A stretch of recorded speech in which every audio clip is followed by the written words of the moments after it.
Hello and welcome. 12:30 Central Time, time for another webinar from Psychological Associates. Hello, Cheryl. Hello, David. It's great to partner with you again today, my friend and colleague. It's good to partner with you too. Good to see your face. Hopefully you're doing well.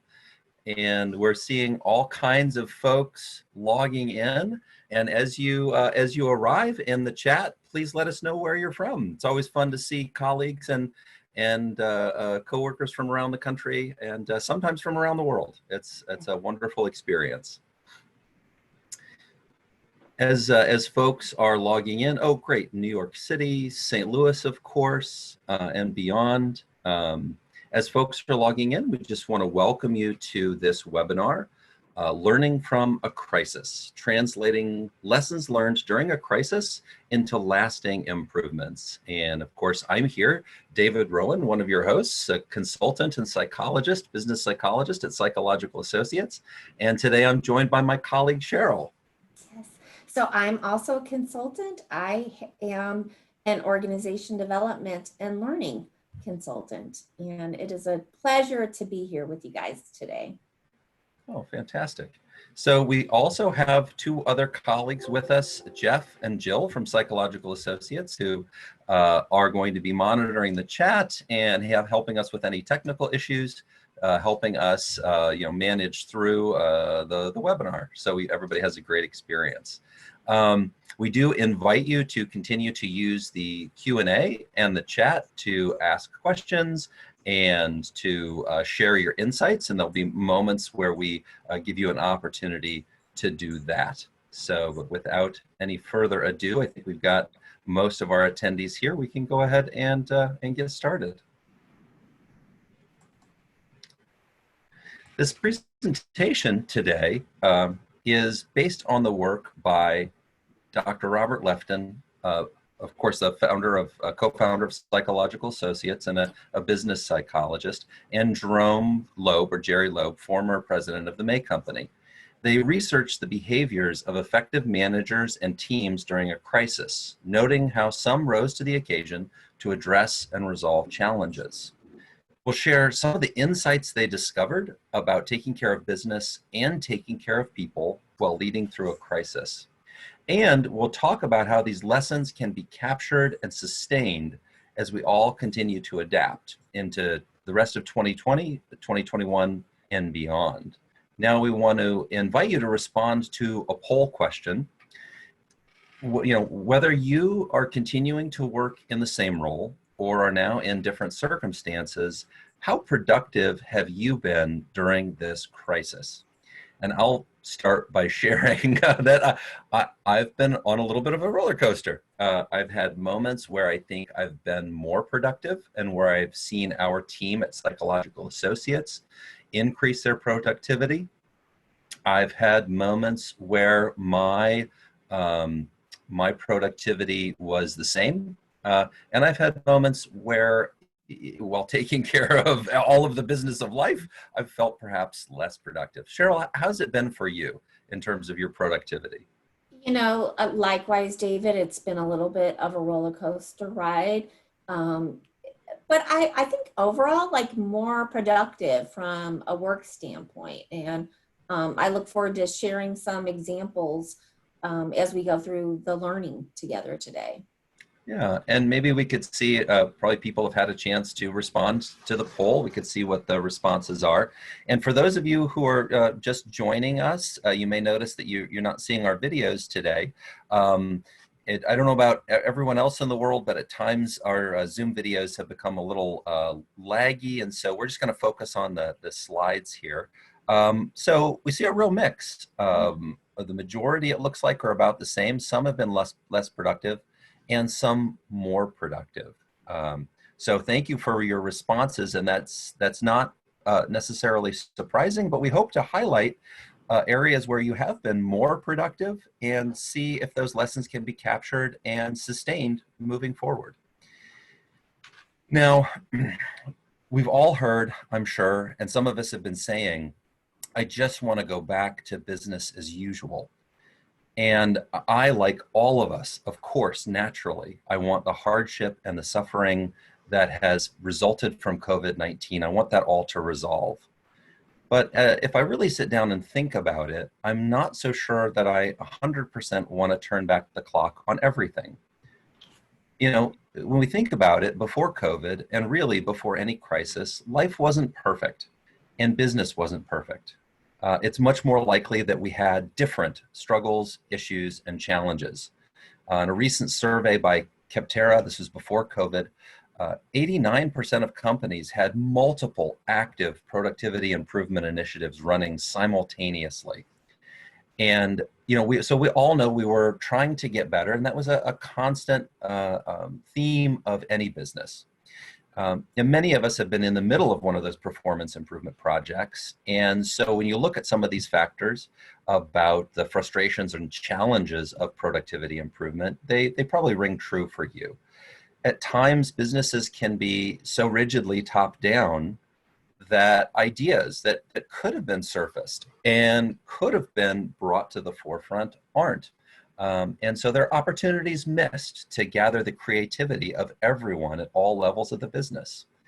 There may be times when candor is limited. Folks worry about stepping on each other's toes or offending someone, or they worry about the elephant in the room and the sacred cow nobody wants to touch. And that can be a hindrance to increase productivity and increase creativity across the organization. And while we all know that coaching is vital for developing talent and creating the best possible teams, there are times when we could have done more coaching. We could have pointed out what's working and what's not working in order to help everyone around us grow.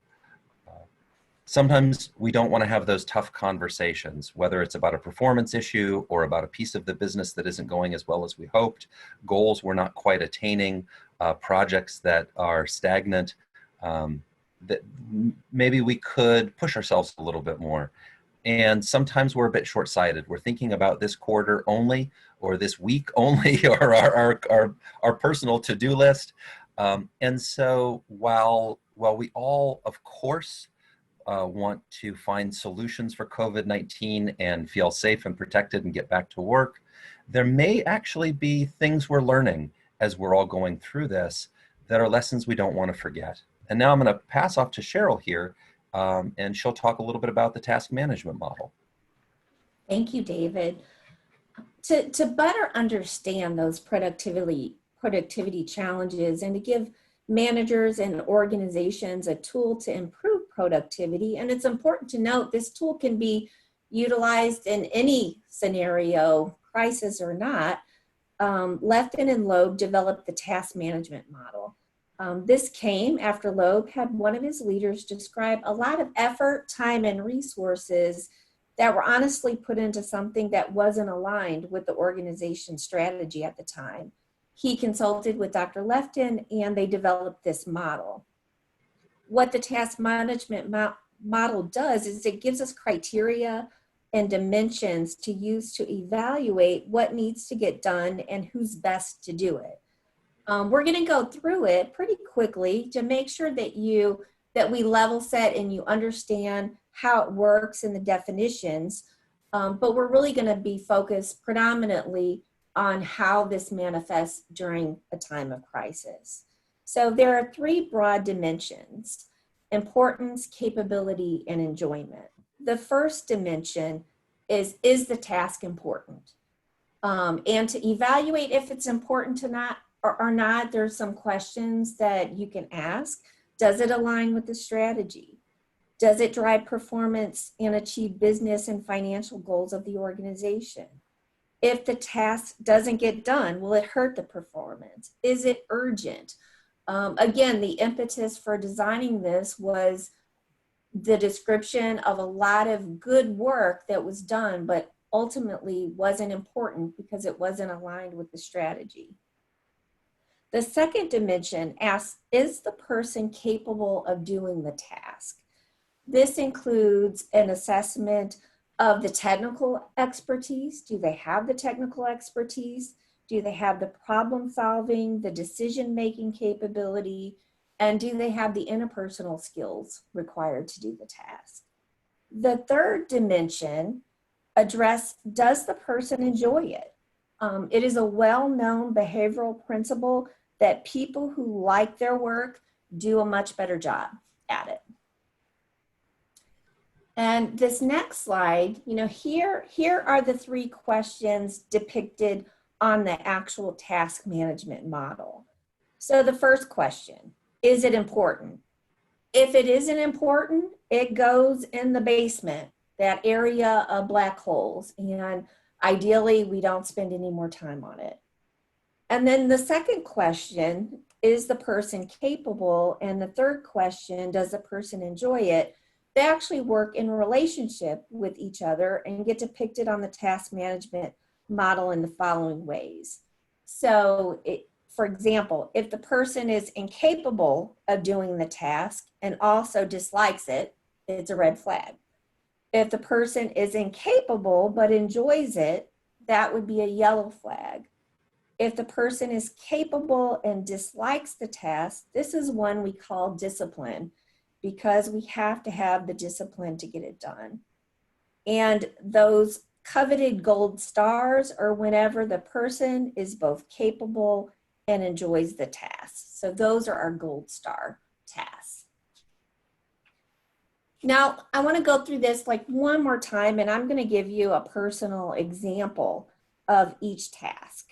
And again, this first one illustrates how strategy can honestly change.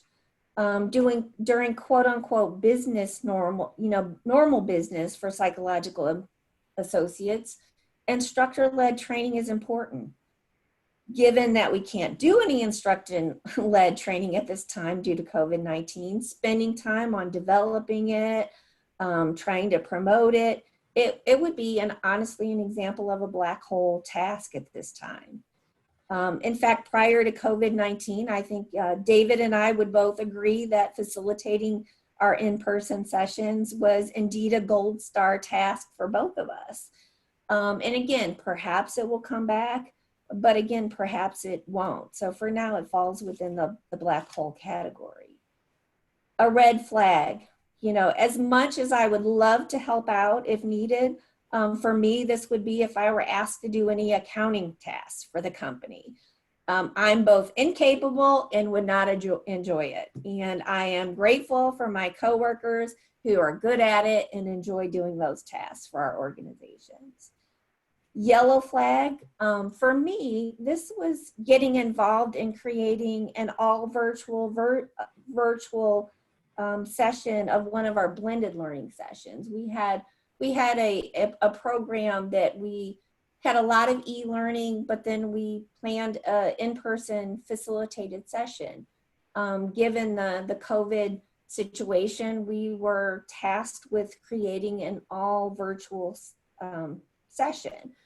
And while I have the instructional design and the leadership design capability, I didn't know the platform that we utilized to create the e-learning. Fortunately, I was able to collaborate with a great team of colleagues who each brought different talents.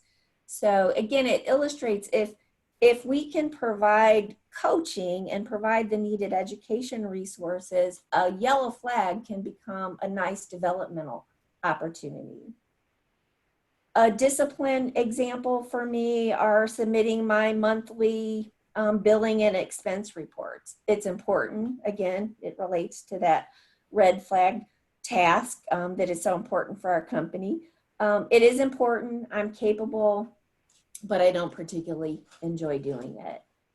And then a gold star. Again, while David and I might prefer, we'd love to be in a room with all of you, seeing your faces and engaging with all of you. David and I have really enjoyed partnering on creating and facilitating webinar content such as this. It's important, we're capable, and we're enjoying it. And again, while some of these examples, they give you a little bit of a glimpse in terms of how we shifted our priorities given the current crisis, we're gonna really get into that dynamic more in the rest of this webinar. And we'll especially explore the best behavior that sometimes comes out of difficult situations. David, what would you add as any of your gold star or yellow flag examples? Yeah, I agree with you about the discipline piece, Cheryl. There are some elements, and I'm sure we can all think of parts of our job that we have that are important. They need to get done, but there are less favorite. And I like the way you described these webinars as becoming a gold star activity for us. We quickly realized that the best way we could deliver value and help the community and help our clients was to provide information online from our area of expertise. And so we got a group of people together. We made it the #1 thing to do every day, every week. And we've rolled out a series of webinars on emotional intelligence and resilience and coping with change and leading through change. And so that's become a highlight of the work that we've been doing together, and the highlight of the work that I'm doing now, because I feel like I'm doing something valuable and helpful. Now, having said that, though, Cheryl, there are a few common errors and things that unfortunately we can all commiserate around. And when you think about the model and think about your own experience in your organization, I'm sure we can all point to some black hole activities that have taken place. There are things that are not important, and yet time, energy, money, resources are going into them. And that's unfortunate because those are missed opportunities. Sometimes leaders don't pay enough attention to those yellow flag activities, realizing that individuals might need more training, discipline, support in order to effectively accomplish those tasks. Sometimes allowing those undisciplined activities to slow things down, meaning there's something important, it needs to get done, but because folks don't necessarily enjoy it, they're not keeping up with deadlines, and those farther down the chain of that activity are getting the information they need to finish their part. And so that creates a cog in the wheel that's not running smoothly. Sometimes we miss the gold star opportunities. There may be something that is important that people would enjoy doing, but because they're stuck in black hole, yellow flag, red flag areas, they're not able to put their best foot forward, be creative, and add the most possible value throughout their day and throughout their week.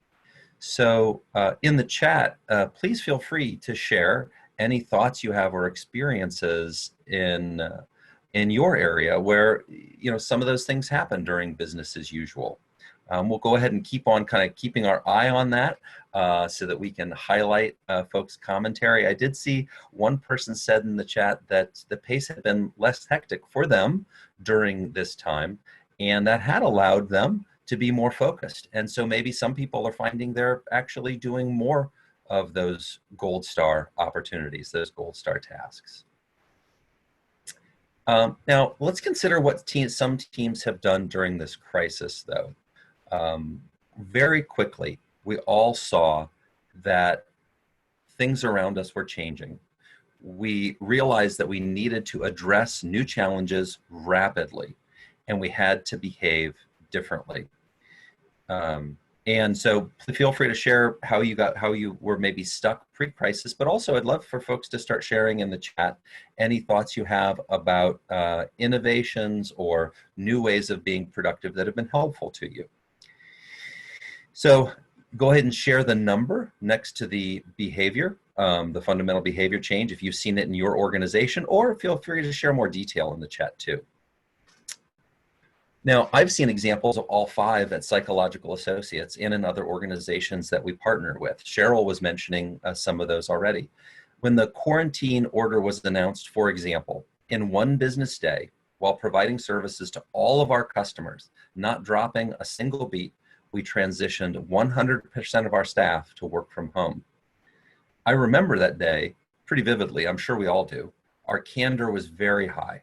Everyone was sharing their ideas and thoughts about what needed to happen, what needed to be a top priority, how we were going to get technology to people's homes, how we were going to get resources and information shared, the types of platforms we were going to use, whether it be Teams or Trello or Yammer, all of those different tools. And there was a great deal of creativity coming out. It didn't matter if it was the president of the company or if it was someone on the front lines. Everyone was sharing their thoughts, and everyone was open to hearing what creative ideas people had to accomplish this task, to quickly move to an all from home virtual workspace. We saw people really firing on all cylinders. I don't know about you guys, but on that day, I remember I was charged up. I was motivated, and I was energized. We had a mission. We were all going in the same direction. I wanted to be part of the solution. And so I was addressing emails and responding to clients and taking care of those things while I was simultaneously thinking about packing my boxes and what did I need to work from home. And our leaders, I have to give them credit. They assigned tasks very efficiently. And in a very short period of time, we did the most important things. And I see from the chat, folks are saying high degree of candor is a theme from a couple folks. People focused on common goals is another theme. And folks seeing those cognitive skills, that problem solving, coming from all directions. Cheryl, you want to get us going on this next part? Absolutely. Thanks, David. And, I just have to echo, that I definitely saw, experienced all of those behaviors as we made this shift to working from home. In the book that Lefton and Loeb wrote, there are a couple of noteworthy examples, like case studies that are outlined on the chapter in Crisis. So I want to just highlight a couple of those. And, you may, even if you weren't born, maybe you studied it in a management class, but the 1982 Tylenol poisoning scare. 7 people in the Chicago area died from taking Tylenol that was laced with cyanide.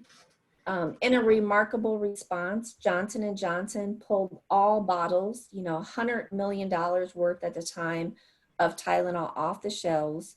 And remarkably, within 10 weeks, a new tamper-proof Tylenol was back on the shelves. And then another example in the book was that Verizon's ability to get the technology, the software, the telephones up and working to facilitate the New York Stock Exchange reopening just 4 days after the attack on the World Trade Center. And again, hopefully some of you were able to attend the panel discussion that our Psychological Associates President, Clay Hildebrand, facilitated last week, entitled Leading in Crisis, where we had a panel of executives, Maxine Clark from Build-A-Bear, Joe Castellano from Anheuser-Busch at the time, and Bill McNamara from Bay Company. And again, while they all stressed that the crises through which they led their organizations likely pale in comparison to what the world is facing right now with COVID-19, it was clear that there were clear lessons learned. In addition to the 5 fundamental behaviors that David just reviewed, we also see significant elevation of the behaviors that are listed on this slide. And all of the examples explored in the book and that were highlighted last week highlighted many of these things. As we said, priorities became clearer. Cooperation and collaborations emerged. The organization and innovation emerged. The fact that, refreshing my memory on that Tylenol situation, the fact that Tylenol was back on the shelves within 10 short weeks is a remarkable example of innovation, and likely a lot of really transparent communication from the leaders at Johnson & Johnson. They were willing to try new things. They asked questions. Hidden talents emerged. In fact, last week, when sharing one of her golden nuggets, which is often a question that Clay asks people that he interviews, is, Maxine Clark offered that 1+1 = 10 when it comes to collaboration. And there are a lot of studies that show through collaboration, increased candor, that a lot more innovation can result. Cheryl, I just want to highlight one thing you said that we've seen at Psychological Associates, and that is the hidden potential emerges. We did just an in-house survey during the course of our transition to working from home and thinking about how we can best serve our clients. And it was, please share with all of us any hidden talents you have, things that maybe aren't part of your regular responsibilities and duties in your current role, but skills that you have used perhaps in other companies and other jobs, or even in your life outside of work, that could add value to what we're doing. And what we saw was wonderful. We all get into the roles that we have and the jobs that we do, and we plug away every day, and we sometimes have some very well-worn tracks as we move through the day after day in the same way. And we may not always use all of the different skills and talents and strengths that we have, and some of them may go a little bit dormant. But during times of crisis, that really is an opportunity for folks to say, hey, I have some design skills. I have some, operations skills. I have some technology skills that in my current role I haven't been using, but could be beneficial. And now's the time to come forward with those and share them. And I wonder if at your companies, if you've seen other examples of folks who are in one role, but have stepped forward to do something new and different, to add value in a new way for your company, on your team, or as a leader. Because I think that it is during times of crisis and difficulty that some people can step forward and shine in a new way. And I've just been so impressed with some of my colleagues at PA and other stories I've heard from some of the organizations we work with. Likewise. So we'd welcome you to put some of those examples in the chat just to kind of keep the engagement going. And, again, while this truly is an unprecedented crisis, David and I are really confident that, we are learning many lessons. That the challenge is maintaining what we learn after things kind of go back to a little bit of normal. So, unfortunately, the good behaviors, those best behaviors that we just outlined, often become relaxed when things kind of go back to normal. Without taking the time to truly reflect on what was learned, many lessons are lost. So some of these reasons, and let's go ahead and put all 4 of these up at one time. So these outline some of the lessons lost. I think that probably predominantly most of them fall into 2 of these quadrants. Leaders typically don't critique why extraordinary performance occurred, and they overlook the profound significance what crisis revealed. Again, and there may be some of us who are eager to get back to, more of a routine, want to get back to our gold stars and are a little bit too challenged with the yellow flags. But that's where true growth and innovation comes.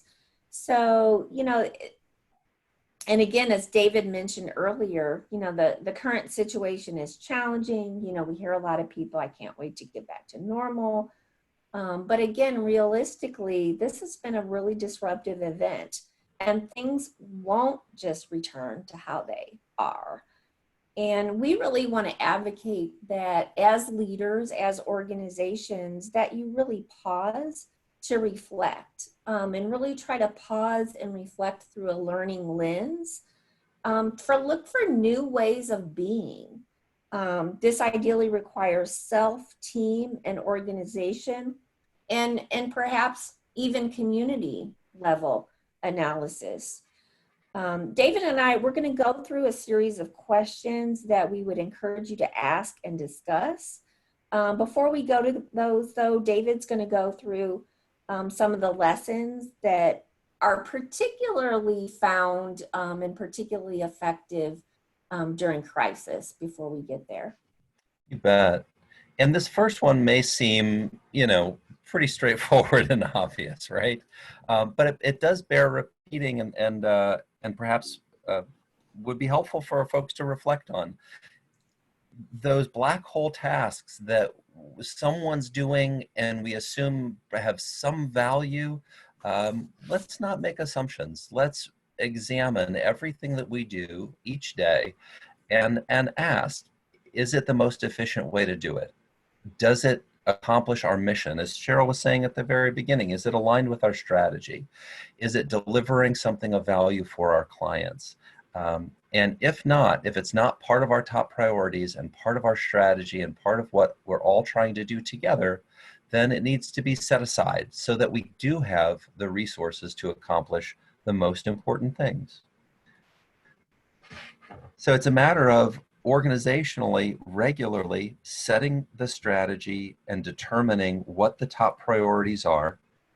It's knowing who in the organization has the skills, and if the skills are missing, who's going to go and get the skills? Who needs training? Who needs coaching? Who needs development? How can you get that expertise? And lastly, and this is a critical one, who enjoys the task? Who's enlivened by it? As Cheryl was mentioning before, and a lot of HR professionals know this, but it's something that I think everyone can think about and ponder on, that engagement and work satisfaction are directly related to productivity and getting results.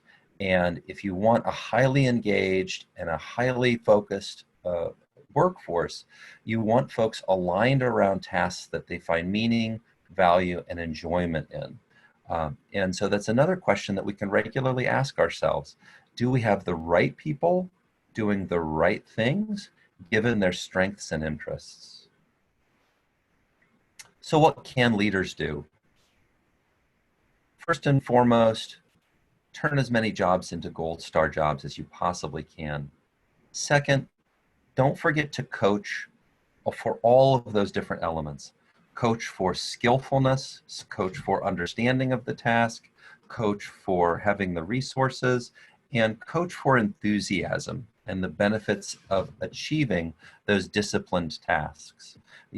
Calling back to what Cheryl and I were admitting before, there's a few tasks that are on my to-do list that I don't love, and a regular conversation with my boss about the importance of it and the necessity of it, and a reminder to do it helps give me the nudge I need to keep moving on those disciplined tasks.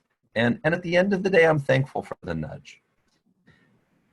We want to build a team that's versatile and has complementary skills, so that if a task is in that yellow flag zone, where maybe the person assigned it has a great deal of interest, but not the full capability, we have multiple people on the team who have the capability, who can bring that individual up to speed quickly and turn it into a gold star task.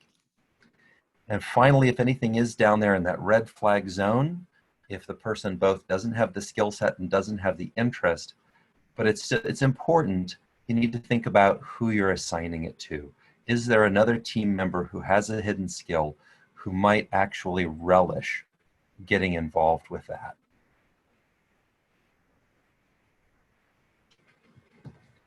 Cheryl mentioned earlier, oh, go ahead, Cheryl.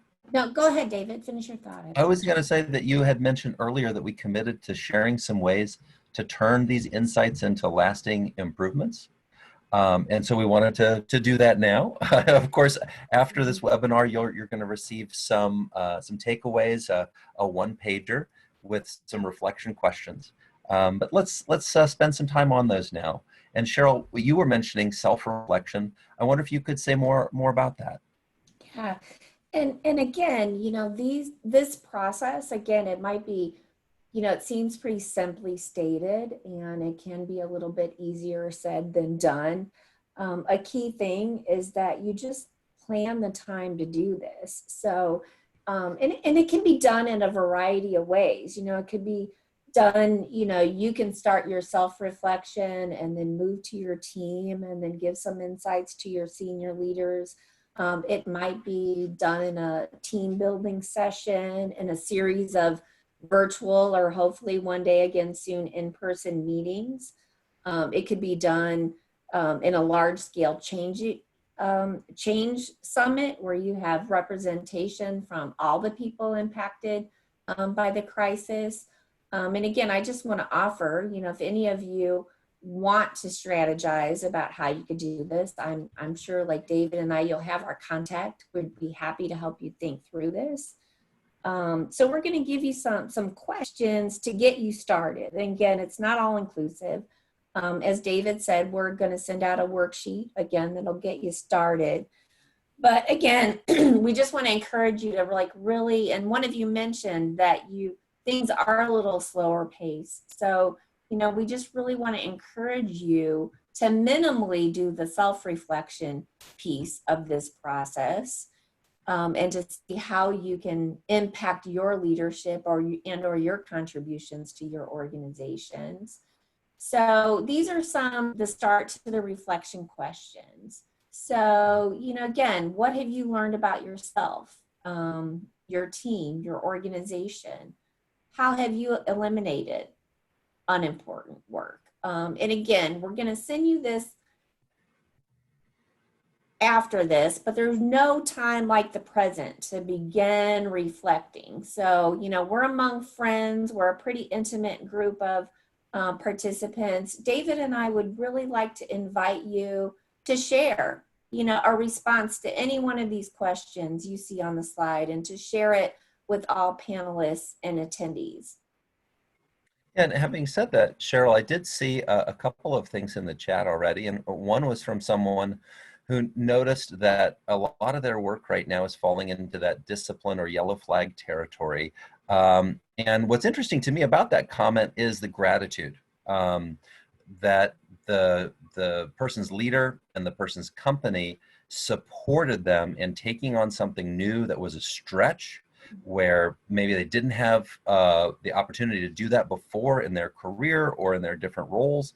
And now this was the time during this period of shifting, you know, priorities. This was a good time to stretch into those new tasks and think about that long term with those employees. Think about the people around you. And what do we all want? We want a deep bench of talented people who are passionate about their work and passionately support the company.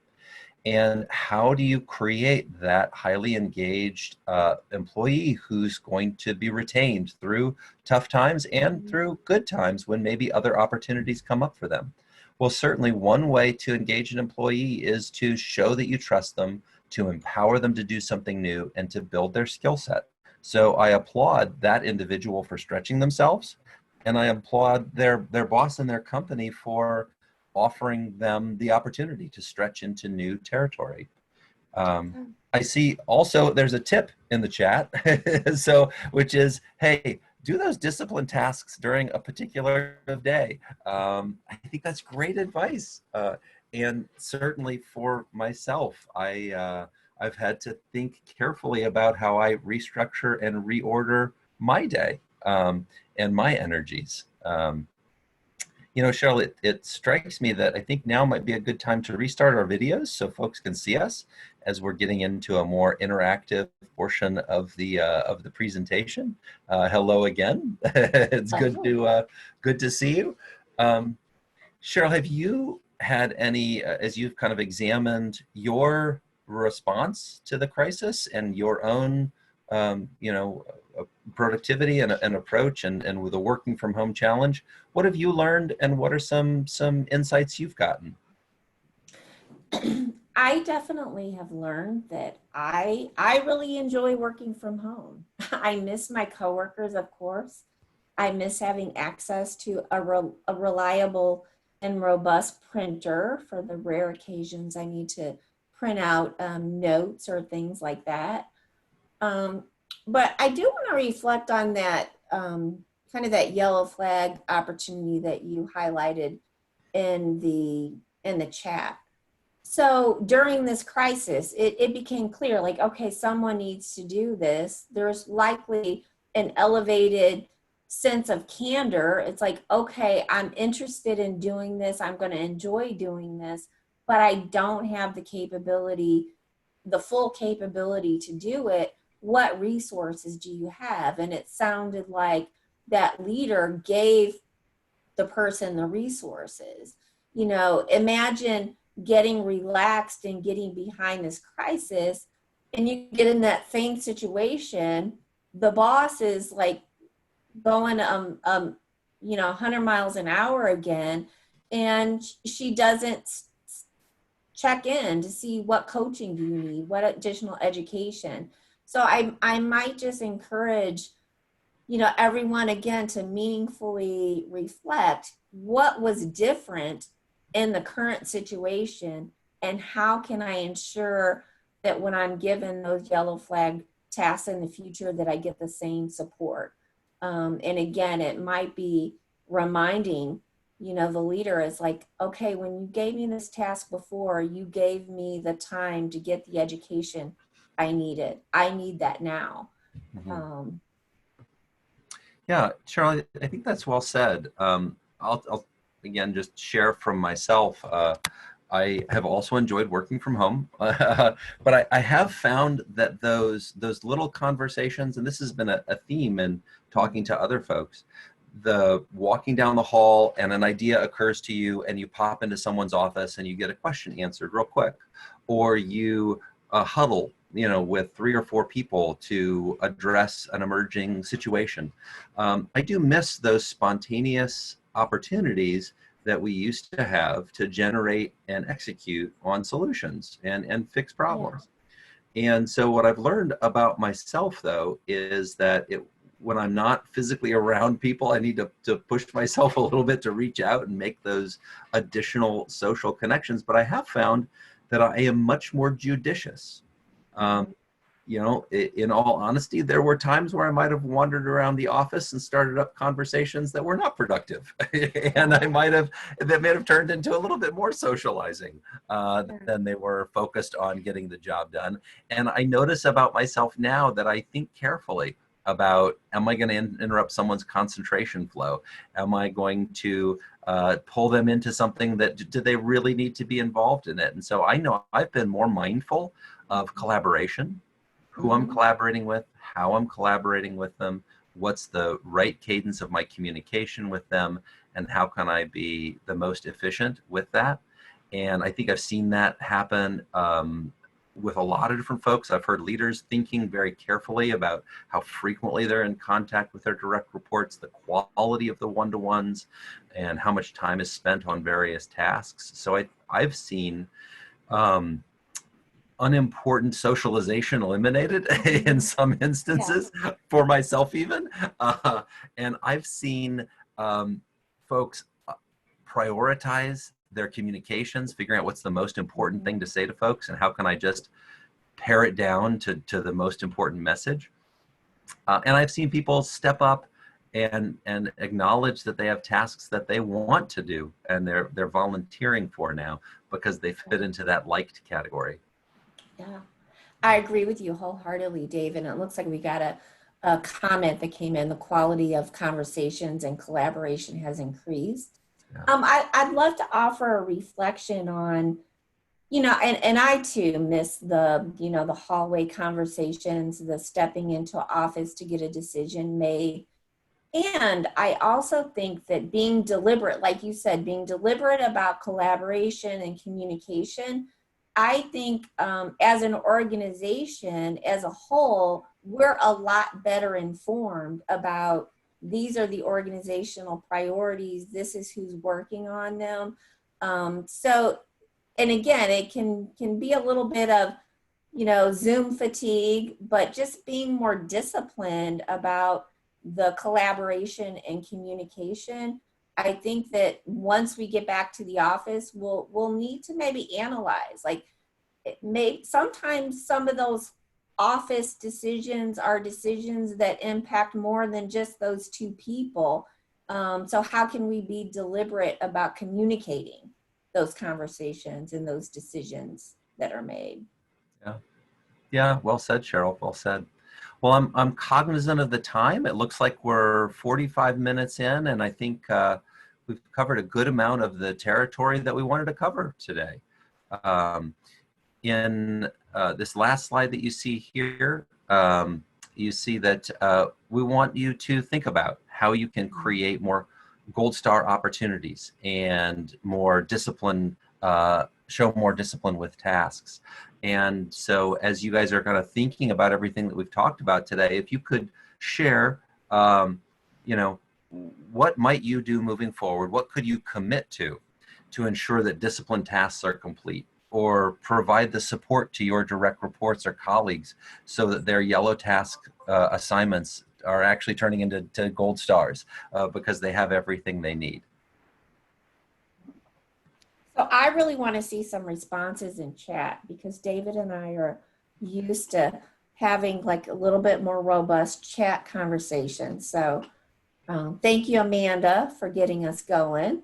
Yeah. So I'm going to push to move from yellow to gold stars. That's fantastic. How about what are some other things that some of you are going to do? Don't be shy, guys. We know you're out there. And Feel free to also, you jump in. know, we've got time. If you have any particular questions, we can you can put those in the chat or the Q&A, and David and I are happy to field those questions. Yeah, Thank someone's you. committing to using the model to plan out their day. I think that's an excellent idea. It's simple, it's easy to remember, and it can help you structure your thinking. Not to procrastinate the yellow flag tasks. Yeah, absolutely, absolutely. Keep making time to collaborate instead of doing too much on my own. Yeah, absolutely. That's to prioritize gaining from the strength and insights of your colleagues. Oh, I love this one. Ask for help when I realize I'm in a yellow flag territory. I think it's so important for all of us to realize the limits of our capabilities, know we can learn more, and know that our colleagues probably know some things we don't. So, of course, Cheryl, I'm going to start asking you more questions to gain from your experience and expertise. Oh, So it looks like finish taxes. That's a discipline. Oh, I need to do that too. I'm going to try to get that done this weekend. Yeah. More discipline. Yeah, absolutely. That's a great thing to commit to. That documentation piece, we don't always love it, but it does add value. Well said, well said. Right. I like drat me too, taxes me discipline. That's good. That's good. Okay. Well, good. Thank you so much for adding your voices into the chat. And we'll leave you with a closing thought. And again, just let you know that Cheryl and I are available. You can always reach out to us. Of course, you can find us our website. You can find us on LinkedIn. We will be sending out a communication that summarizes some of the key points as a worksheet for you following up. And we do invite you to look out for our upcoming webinars. You can go to our website and see what we've got. We're trying to get a webinar out about once every week and to support everyone during this challenging time. Thank you, everyone, so much. Thank you, David. It's fun to partner with you again. Yeah, always fun to partner with you too. And I see a couple other good chats coming in here on the discipline thing. Oh yeah, that's great to think if your lack of discipline is slowing someone else's down, then that's a good way to motivate yourself. Good idea. That's great insight. Yeah, yeah, absolutely. All right. Well, thank you, everyone, and have a great rest of your day, great rest of your week. Be safe and be well, and we'll go ahead and we'll sign off. All right. Take care, everyone.